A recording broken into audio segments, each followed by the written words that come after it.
الحمدللہ وکفی والصلاة والسلام علی عبادہ الذین اصطفیٰ خصوصاً علی افضلہم وخاتم النبیین محمد الامین وعلی آلہ وصحبہ اجمعین. اما بعد فقد قال اللہ تبارک وتعالی کما ورد فی بدء سورۃ الانفال: اعوذ باللہ من الشیطان الرجیم بسم اللہ الرحمن الرحیم. یسألونک عن الانفال قل الانفال للہ والرسول فاتقوا اللہ واصلحوا ذات بینکم واطیعوا اللہ ورسولہ ان کنتم مؤمنین. صدق اللہ العظیم. رب اشرح لی صدری ویسر لی امری واحلل عقدۃ من لسانی یفقہوا قولی. اللہم ربنا الہمنا رشدنا واعذنا من شرور انفسنا. اللہم ارنا الحق حقا وارزقنا اتباعہ وارنا الباطل باطلا وارزقنا اجتنابہ. اللہم وفقنا لما تحب وترضى. اللہم وفقنا ان نجاہد فی سبیلک باموالنا وانفسنا. اللہم ارزقنا شہادۃ فی سبیلک. آمین یا رب العالمین. اس نشست سے ہم غزوہ بدر پر اپنی گفتگو کا آغاز کر رہے ہیں. سب سے پہلے یہ کہ اس کا تاریخی پس منظر کیا ہے اور اس کے اسباب و عوامل کیا ہیں. ثانیاً یہ کہ اس میں کیا حالات و واقعات رونما ہوئے اور ان کے ضمن میں اللہ تعالیٰ کی طرف سے کیا تبصرہ وارد ہوا اور کیا ہدایات دی گئی.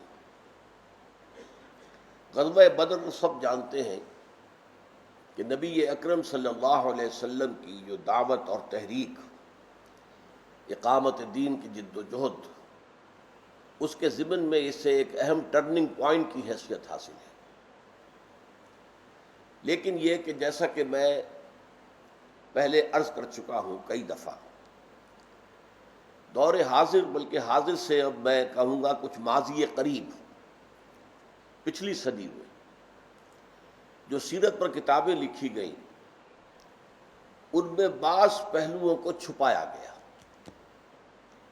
اس لیے کہ وہ موجود الوقت جو ماحول دنیا کا ہے اس کے لیے پیلیٹیبل نہیں ہے، قابل قبول نہیں ہے. جب مغرب میں شدید پروپیگنڈا کیا گیا کہ اسلام تو تلوار سے پھیلا ہے، دیکھو کتنی جنگیں کی محمد نے صلی اللہ علیہ وسلم، تو ہمارے جو سیرت نگار تھے اور جو مدافعت کر رہے تھے مغرب کے اس الزام کی، انہوں نے کہا نہیں قطعاً نہیں. جنگیں جو تھیں وہ صرف مدافعانہ تھیں، حملے ہوئے تھے کفار کی طرف سے، دفاع کیا گیا.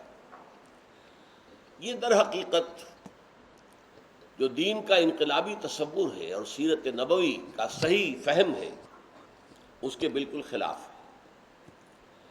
میں یہ عرض کر چکا ہوں کہ سب سے پہلے کسی معاشرے کے اندر جو ارتعاش پیدا ہوتا ہے، جو کانفلکٹ پیدا ہوتا ہے، جو اختلاف پیدا ہوتا ہے، وہ انقلابی لوگوں کی طرف سے ہوتا ہے. لوگ اپنے ماحول میں بس رہے ہوتے ہیں، سب لوگ اپنی تقدیر پر صابر و شاکر، غلام سمجھتے ہیں یہ ہماری تقدیر تھی کہ ہم غلام ہیں، غربا سمجھتے ہیں کہ ہماری تقدیر تھی کہ ہم غریب ہیں، اور ان کی تقدیر ہے کہ یہ امیر ہیں. لیکن یہ کہ ایک اعتبار سے وہاں چاہے آپ اسے فالس کہیں، غیر حقیقی کہیں، لیکن امن ہوتا تھا.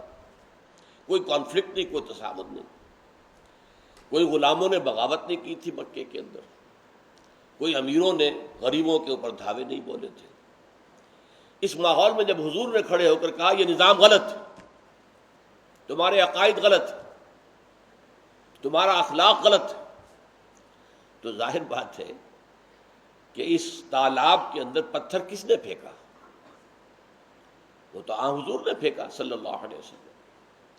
اب اس کے بعد وہ لہریں تو اٹھنی تھی، وہ ایک فطری رد عمل ہے. اسی اعتبار سے وہ سارے جو ابتدائی 4 مراحل تھے، دین کی دعوت، توحید، رسالت، آخرت کا ذہنوں میں راسخ ہو جانا، ایک جماعت کا تیار ہو جانا جو پوری طرح سمع و طاعت پر کاربند، جو حکم دیا جائے اس کے لیے آمادہ، اور تن من دھن قربان کرنے کے لیے تیار۔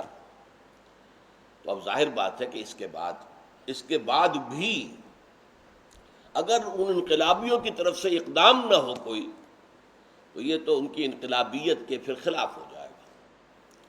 طاقت اگر ہو گئی ہو، جو پختہ شوی خدرا بر سلطنت جم زن، جب تیار ہو جاؤ اور تمہارے پاس جو ہے معتدل مقدار میں قوت جمع ہو جائے، تو پھر اپنے آپ کو سلطنت جم سے ٹکرا دو۔ یہ تصادم اور یہ ٹکراؤ انقلاب کے لیے ناگزیر ہوتا ہے۔ موجودہ دور میں بھی اگرچہ یہ پہلو اللہ کا شکر ہے کہ بعض تصانیف کے ذریعے سے جو چیزیں چھپا دی گئی تھیں وہ اب واضح ہو گئی۔ صفی الدین مبارک پوری کی کتاب جو ہے الرحیق المختوم، جسے سیرت کے موضوع پر سعودی عرب کی طرف سے انعام ملا، شاہ فیصل ایوارڈ، وہ عربی میں تھی، اس کا اردو ترجمہ ہوا ہے۔ وہ میں سمجھتا ہوں کہ سیرت نبوی صلی اللہ علیہ وسلم کی صحیح ترین تعبیر اور تصویر ہے واقعاتی اعتبار سے۔ میں جو کچھ عرض کر رہا ہوں وہ واقعاتی سے زیادہ فلسفہ سیرت کا معاملہ ہے، یعنی یہ کہ حضور صلی اللہ علیہ وسلم نے جو ہجرت کی تھی مدینے کی طرف، تو وہ جان بچا کر بھاگنے کے لیے نہیں تھی، نعوذ باللہ نعوذ باللہ۔ ہاں، شدائد اور مصائب سے گھبرا کر جانے والے وہ تھے ہجرت حبشہ، جس کی اجازت دے دی گئی تھی کہ جس سے برداشت نہیں ہو رہا، جس کا ذکر ہم سورہ عنکبوت کے سلسلے میں ہم اس کا پورا بحث کر چکے ہیں، اس کی کہ جن سے یہ تشدد برداشت نہیں ہو رہا وہ چلے جائیں، وہ جا کر حبشہ میں ایک انصاف پسند بادشاہ ہے، وہاں جا کر وہ رہیں تو ان کو ایک عافیت حاصل ہو جائے گی۔ چنانچہ اس کی کوئی اہمیت نہیں تھی، یہی وجہ پورے قرآن میں اس کا ذکر ہی نہیں، صرف تھوڑا سا وہ اجازت کے درجے میں، یا عبادی الذین آمنوا ان ارضی واسعۃ فایای فاعبدون، اے میرے وہ بندو جو ایمان لائے، میری زمین وسیع ہے، بس صرف میری بندگی کرو، اگر یہاں تمہارے لیے ممکن نہیں رہا ہے تو کہیں چلے جاؤ، میری زمین وسیع ہے۔ لیکن اس کا قرآن مجید میں ذکر نہیں ہے۔ یہ ہجرت جو مدینے کی تھی یہ لازم تھی، یہ فرض تھی ہر صاحب ایمان کے لیے۔ کیوں؟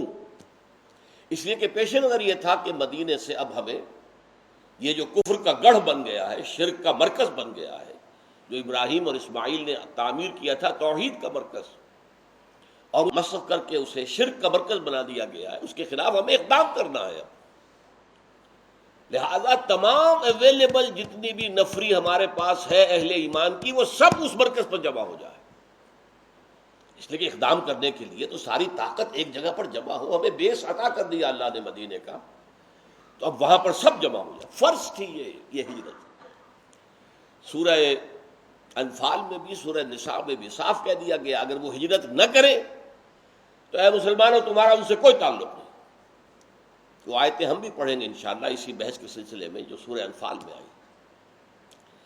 بہرحال اس زمن میں اب بھی اس دور میں بھی بہت سے لوگ ہیں جن کا تصور دین جو ہے وہ انقلابی نہیں ہے، پیسو ہے۔ انگریز کا اقتدار ہو تو اس کے سامنے سر جھکائے رکھو، نماز روزے کی اجازت تو وہ دیتا ہی ہے۔ صدر مشرف ہو تو ظاہر بات ہے آپ کو نماز روزے سے تو نہیں روکتے، زبردستی شراب تو نہیں پلاتے، باقی جو وہ کر رہے ہیں، اور اس کو ذہناً آپ نے ریکنسائل کر دیا، تسلیم کر لیا۔ تو جن لوگوں کا یہ انداز ہے وہ پھر اسی انداز کے اندر سیرت کی تعبیر کر رہے ہیں جو پچھلی صدی میں، یہاں تک کہ مولانا شبلی نعمانی نے بھی اسی انداز کے اندر جو ہے اس کی وضاحت کی۔ اس لیے میں آج پھر آپ سے عرض کر رہا ہوں، دیکھیے ہجرت ہوئی ہے ربیع الاول سن 1 ہجری میں۔ سن 1 ہجری کیوں کہہ رہے ہیں کہ ہجرت ہی سے تو سن شروع ہوا ہے، تو یہ سن 1 ہجری کے اس ماہ ربیع الاول میں ہجرت ہوئی۔ اس کے بعد شعبان سن 1 تک کوئی اقدام حضور نے کیا، نہ کوئی اقدام مکے والوں کی طرف سے ہوا۔ حضور نے جیسا کہ میں نے عرض کیا ان 6 مہینوں میں پرامن رہتے ہوئے 3 کام کیے: مسجد نبوی کی تعمیر کی، مہاجرین اور انصار کے درمیان مواخات قائم کی، اور یہودیوں کے ساتھ ایک جوائنٹ ڈیفنس آف مدینہ کا معاہدہ، پیکٹ جو ہے وہ کر لیا۔ 7ویں مہینے سے آپ نے چھوٹے چھوٹے گروپ بھیجنے شروع کر دیے،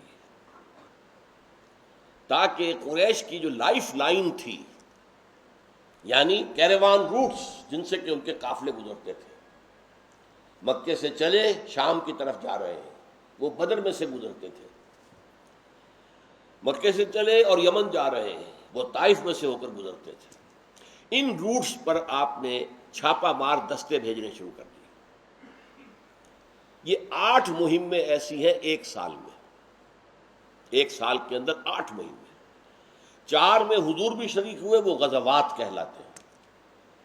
4 میں حضور نے کسی امیر کو نامزد کر کے اور ایک چھوٹی سی نفری بھیج دی، ان کو سریہ کہتے ہیں، جس میں حضور شریک نہ ہو، سرایا اس کی جمع ہے، غزوہ غزوات، سریہ سرایا۔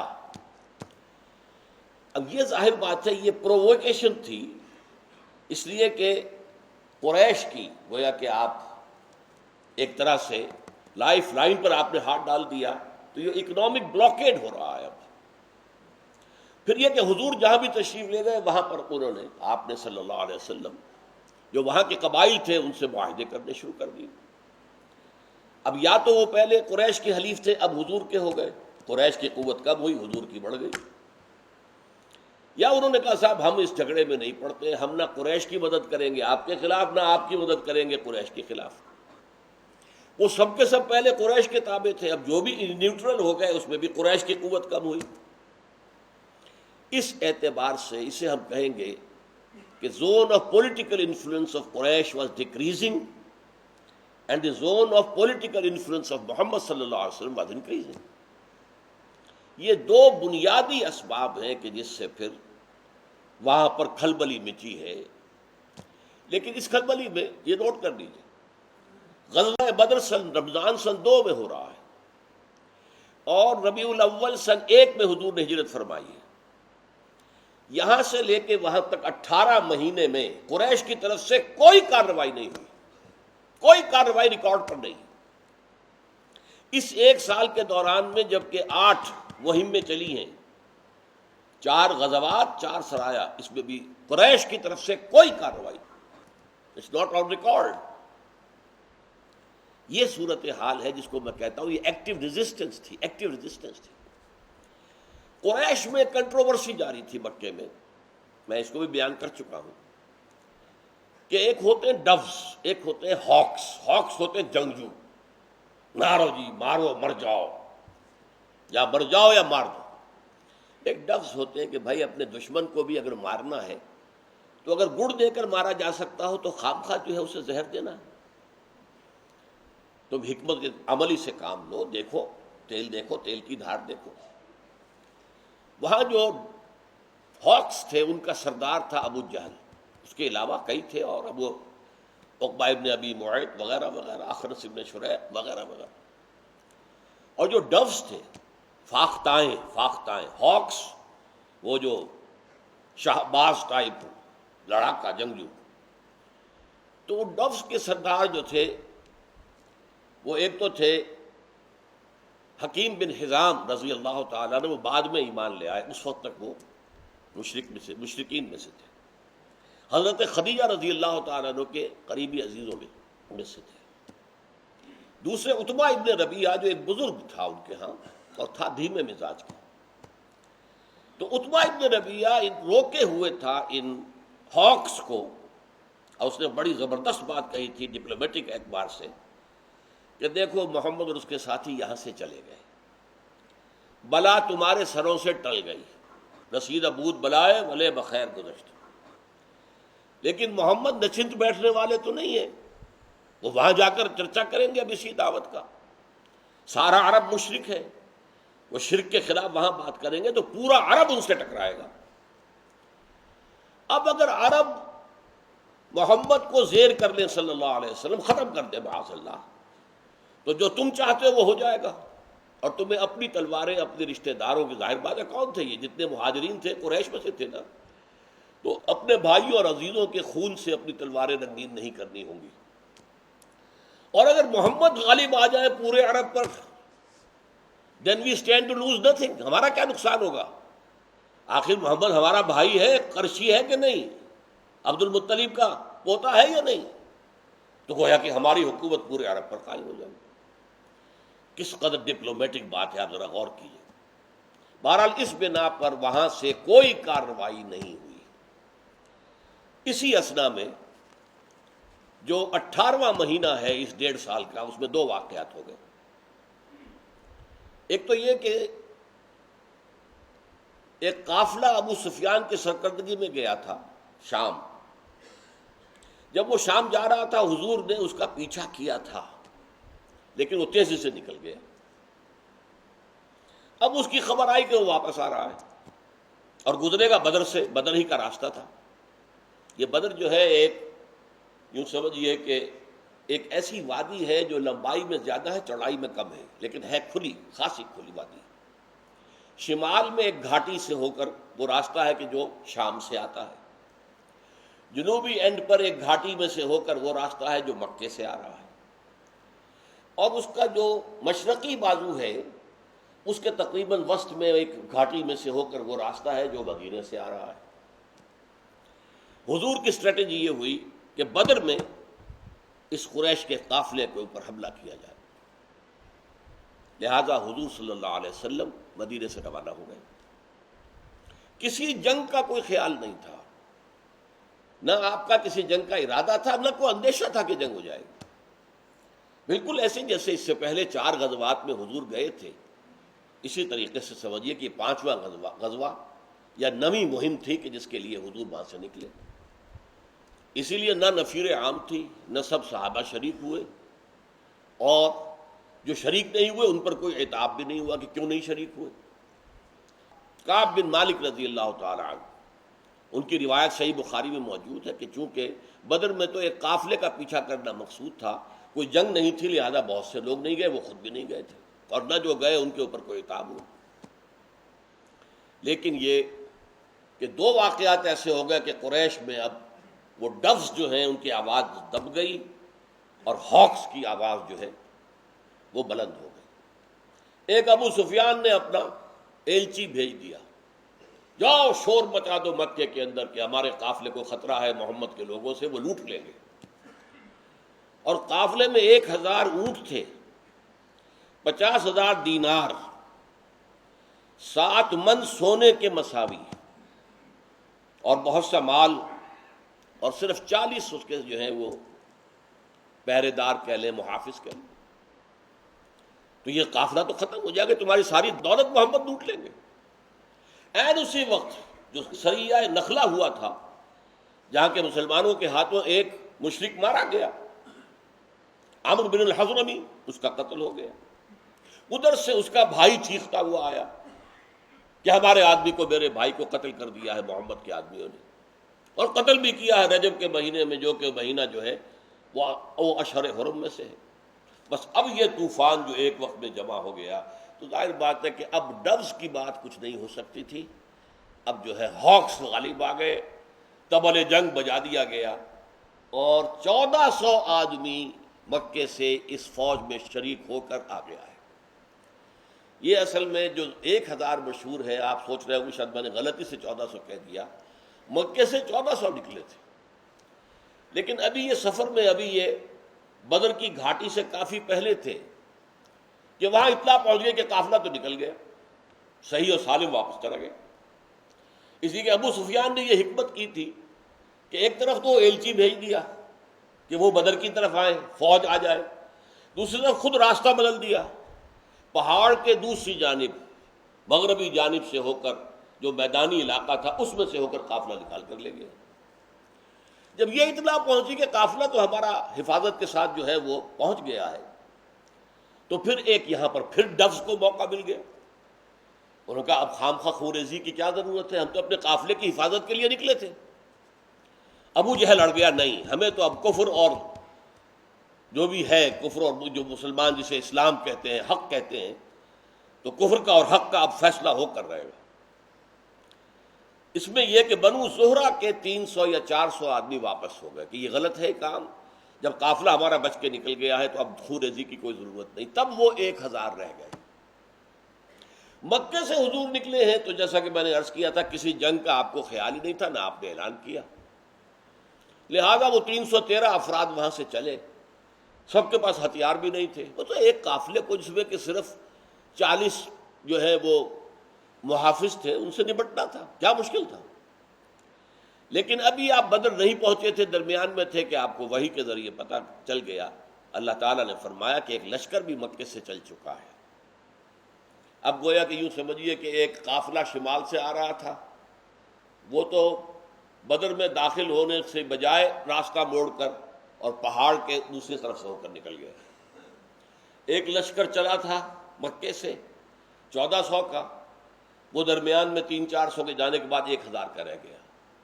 ادھر مدینے سے شرقی جانب سے حضور تشریف لا رہے تھے 313 افراد کے ساتھ، درمیان میں جب یہ اطلاع ملی تو اب حضور نے وہاں مجلس مشاورت منعقد کی اور بتا دیا کہ دیکھو ہم نکلے تھے قافلے کے لیے، قافلہ آ رہا ہے شمال سے، لیکن جنوب سے ایک لشکر بھی چل پڑا ہے، اور اللہ نے وعدہ کیا کہ ان دونوں میں سے ایک پر تو ہمیں ضرور غلبہ دے گا، تو بتاؤ ہمیں کدھر جانا چاہیے۔ یہ در حقیقت جو بھی کوئی سپہ سالار ہوتا ہے، یہ اس کا کام ہوتا ہے کہ وہ اپنے ساتھیوں کے مورال کا اندازہ کر لے، کتنا کچھ جذبہ ہے، کتنا کچھ ان کے اندر جو ہے تن من دھن نثار کر دینے کے لیے آمادگی۔ تو چند لوگوں نے کہا کہ حضور یہ قافلے کی طرف چلیے، ہمارے پاس تو ہتھیار بھی نہیں، ہم ہتھیار لے کر نکلے نہیں، کوئی جنگ کا اندیشہ ہی نہیں تھا، اور وہاں سے ہمیں کم سے کم 40 جو ان کے محافظ ہیں ان کے ہتھیار مل جائیں گے، بہت سا مال ہاتھ آئے گا، پھر ہم نمٹ لیں گے جو لشکر آ رہا ہے قریش کا اس سے۔ لیکن یہ کہ آگے ہم پڑھیں گے وہ آیات بعد میں تو بات واضح ہو جائے گی، اللہ کا ارادہ کچھ اور تھا، اللہ ٹکرانا چاہتا تھا اب حق و باطل کو، تاکہ واضح ہو جائے کہ حق کس کے ساتھ ہے۔ اس کی حکمت اور مشیت یہ تھی، اس لیے کہ یہ کہا تھا ابو جہل نے کہ یہ در حقیقت یوم الفرقان ہوگا، ثابت ہو جائے گا، اسے یقین تھا اپنی فتح کا، اس کے جاسوسوں نے بتایا تھا کل 300 کے قریب آدمی نکلے ہیں، اور اس کے پاس 1000 کی نفری تھی جس میں کہ بہت بڑا رسالہ موجود تھا۔ حضور کے ساتھ تو صرف 2 گھوڑے تھے، 313 افراد تھے، وہاں 1000 تھے، اسے یقین تھا، تو اس نے پہلے سے کہہ دیا تھا کہ پتہ چل جائے گا کہ حق پر کون ہے، اللہ جس کی مدد کرے گا، جسے فتح دے گا وہ حق پر ہے، اور جس سے شکست ہو جائے گی وہ گویا کہ ثابت ہو جائے گا کہ باطل ہے۔ تو اللہ اس کی بات اس کے منہ پر دے کر مارنا چاہتا تھا کہ معلوم ہو جائے کہ حق کدھر ہے اور باطل کدھر، اور پھر یہ مٹ بھیڑ ہوئی ہے، اور پھر اس کے اندر جو حالات و واقعات ہوئے وہ بعد میں بیان کروں گا۔ اب جو میں نے آیت پڑھی تھی صرف اس کے بارے میں اس وقت عرض کر دوں، یہ قرآن مجید کا ایک عام انداز ہے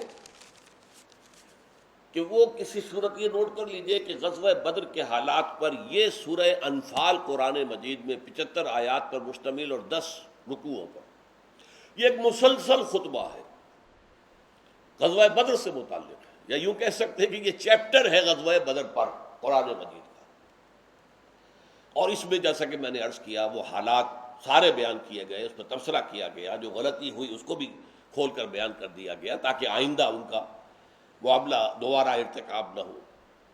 لیکن آغاز کیا ایک ایسے مسئلے سے کہ جو جنگ کے بعد مسلمانوں کے مابین مختلف ہی بن گیا، وہ تھا مال غنیمت کا مسئلہ۔ اس سے پہلے کوئی قانون تھا ہی نہیں، قرآن میں نازل ہی نہیں ہوا تھا، اور عرب کا یہ رواج تھا کہ جو شے جس کے ہاتھ لگ جائے وہ اس کی ہے، بس۔ اب یہاں ظاہر بات ہے کہ جب قریش کو شکست ہو گئی اور وہ بھاگے، کچھ لوگ ان کا پیچھا کرنے گئے تاکہ انہیں قتل کریں یا انہیں اسیر بنا کر لے آئے، تو مال غنیمت جمع کرنے کا کوئی شکال ان کے لیے تھی نہیں۔ کچھ لوگ پہرے پر تھے، انہیں وہاں سے ہٹنے کی اجازت نہیں تھی، لہٰذا انہوں نے بھی کوئی مال غنیمت جمع نہیں کیا۔ اب جس کے حق میں جو چیز آئی اس نے سمجھا یہ میری ہے، جبکہ مطالبہ کیا انہوں نے بھی، جو گئے تھے پیچھا کر رہے تھے بھاگنے والوں کا، کہ ہمارا بھی کچھ حق ہونا چاہیے۔ جو لوگ کہیں کسی اور جگہ ڈپیوٹیڈ تھے انہوں نے بھی کہا کہ ہمارا بھی حق ہونا چاہیے۔ یہ جھگڑا جو شروع ہوا اس پر پہلی آیت اتری ہے، یسألونک عن الانفال، اے نبی یہ لوگ آپ سے پوچھ رہے ہیں انفال کے بارے میں۔ اچھا، انفال کے لفظ کو سمجھ لیجئے، یہاں مال غنیمت کا لفظ نہیں آیا۔ انفال، نفل کہتے ہیں اضافی چیز کو۔ جنگ سے اصل مقصود کیا ہوتا؟ اپنی فتح، دشمن کی شکست، یہ تو اصل مقصود ہے نا۔ اگر کوئی مال ہاتھ آ جائے تو یہ نفل ہے، یہ اضافی چیز ہے، یہ بونس ہے۔ تو انفال نفل، جیسے نماز نفل ہے، وہ لازمی نہیں ہے، آپ کریں گے آپ کو ثواب ملے گا۔ اسی طریقے سے جو انفال ملے ہیں، اب یہ اس کے بارے میں آپ سے پوچھ رہے ہیں، تو سب سے پہلے تو اللہ نے ایسی کاٹ دار بات کہہ دی، قُلِ الْأَنْفَالُ لِلَّهِ وَالرَّسُولِ، اے نبی کہہ دیجئے یہ انفال سب اللہ اور اس کے رسول کے لیے، تم میں سے کسی کا کوئی حق نہیں اس میں۔ جڑ کاٹ دی، کس کا حق کتنا ہے، کس کا حق کتنا نہیں ہے، یہ سارا معاملہ ختم کر دیا۔ تم اللہ اور اس کے رسول پر ایمان رکھتے ہو نا، تو یہ انفال سب کے سب اللہ اور اس کے رسول کے لیے۔ فاتقوا اللہ، تو اللہ کا تقوی اختیار کرو، وَأَصْلِحُوا ذَاتَ بَيْنِكُمْ، اور اپنے مابین جو معاملات ہیں انہیں درست کرو، کسی کنفلکٹ کو، کسی اختلاف کو، جھگڑے تک بڑھنے مت دو۔ اصلحوا ذات بینکم، اپنے مابین تعلقات کو درست کرو۔ واطیعوا اللہ ورسولہ، اور اطاعت کرو اللہ کی اور اس کے رسول کی۔ ان کنتم مومنین، اگر تم مومن ہو۔ یہاں تو یہ بات کہہ کے گویا کہ مسئلے کی جڑ کاٹ دی، کسی کا کوئی حصہ نہیں، لاؤ سب جمع کرو، یہ سب اللہ اور اس کے رسول کے۔ لیکن پھر آگے چل کر آیت نمبر 41 میں اس کو کھول دیا گیا، اب قانون بیان کیا گیا۔ یہ جو ہے 10ویں پارے کی پہلی آیت ہے۔ وَاعْلَمُوا أَنَّمَا غَنِمْتُمْ، یہاں لفظ غنیمت آ گیا۔ جان لو کہ جو کچھ تمہیں غنیمت حاصل ہوئی ہے، من شیء فَأَنَّ لِلَّهِ خُمُسَهُ وَلِلرَّسُولِ، تو اس کا 5واں حصہ تو اللہ اور اس کے رسول کے لیے۔ وَلِذِي الْقُرْبَى وَالْيَتَامَى، اور ذی القربہ کس کے؟ رسول کے، تاکہ رسول اپنے قرابت داروں کا بھی کچھ حق ادا کرے۔ پھر یتیم والمساکین وابن السبیل، اور مسکین اور مسافروں کے لیے ہے۔ ان کنتم آمنتم باللہ، اگر تم واقعتاً ایمان رکھتے ہو اللہ پر۔ وما انزلنا علی عبدنا یوم الفرقان، اور جو کچھ ہم نے اپنے بندے پر اتارا ہے فرقان کے دن۔ قرآن نے بھی غزوہ بدر کو یوم الفرقان قرار دیا، جو ابو جہل نے کہا تھا کہ یوم الفرقان ہوگا یہ، تو یہ یوم الفرقان ثابت ہو گیا۔ اور اللہ تعالیٰ کی طرف سے آسمانی مدد جو آئی تھی، فرشتے جو آئے تھے، تو فرمایا کہ جو اپنے بندے پر اللہ نے نازل کی تھی آسمانی مدد، تو یہ در حقیقت واللہ علی کل شیء قدیر، اللہ تعالیٰ ہی ہر شے پر قادر ہے۔ اس میں جو حکم تفصیلی حضور نے دیا وہ یہ ہے، 5واں حصہ نکال کے رکھ دو اللہ اس کے رسول کا، بیت المال کا۔ اس میں سے رسول کا بھی حق ہے۔ ظاہر بات ہے کہ حضور کو کاروبار تو کرتے نہیں تھے، وہ تو اب مکے میں بھی 13 برس ہو گئے چھوڑ چکے تھے، وہاں تو خیر حضرت خدیجہ کی دولت موجود تھی، اس سے گزارا چل رہا تھا، مدینے میں تو کچھ بھی نہیں تھا۔ تو یہاں آ کر پہلی مرتبہ حضور کے لیے ایک ذریعہ معاش کی شکل پیدا کی گئی کہ جو مال غنیمت آئے گا اس میں سے 5واں حصہ جو ہے وہ بیت المال کا ہوگا، اور اس میں حق ہے رسول کا اور اس کے قرابت داروں کا۔ باقی بیت المال سے یتیموں، غریبوں، مسکینوں، ان کو بھی دیا جائے گا۔ تو 4 حصے جو رہ گئے اس کے بارے میں حکم دیا حضور نے کہ یہ برابر تقسیم کر دیے جائیں تمام مجاہدین میں، چاہے کسی نے کچھ جمع کیا یا نہیں کیا، اس سے کوئی بحث نہیں۔ اور اس میں یہ ہے کہ جو سواریاں ساتھ لے کر آئے ہیں، اونٹ لے کر آئے ہیں، گھوڑا لے کر آئے ہیں، انہیں 2 حصہ، اور جو پیدل آئے ہیں انہیں 1 حصہ۔ اس کی وجہ کیا ہے؟ جو سواری لے کر آیا تھا اس نے پورے سفر میں اپنی سواری کے لیے جو ہے راشن خود مہیا کیا تھا۔ کوئی سپلائی لائن جیسے آج کل ہوتی ہے فوجوں میں وہ تو قائم تھی ہی نہیں، اس کا کوئی انتظام نہیں تھا رسد کا، لہٰذا وہ اپنے گھوڑے کو چارہ، اپنے اونٹ کے لیے کچھ چارہ جو ہے وہ خود اپنی جیب سے خرچ کر رہے تھے، لہٰذا انہیں 2 حصہ، اور جو پیدل تھے، پیادہ تھے، ان کا 1 حصہ۔ یہ قانون آیا ہے، لیکن یہ قانون آیا ہے 41ویں آیت میں، جبکہ پہلے جڑ کاٹ دی گئی، ذہناً تیار کر دیا گیا کہ جب ہمارا کوئی حق ہے ہی نہیں تو اب جو بھی مل جائے غنیمت ہے، جو بھی اللہ کی طرف سے طے ہو گیا ہے، تو اب ان کے دل میں شکر پیدا ہو گیا۔ اس پہلی نشست میں ہم یہیں تک رہ گئے، آگے انشاءاللہ بحث ہوگی دوسری نشست میں۔ بارک اللہ لی و لکم فی القرآن العظیم ونفعنی وإیاکم بالآیات والذکر الحکیم۔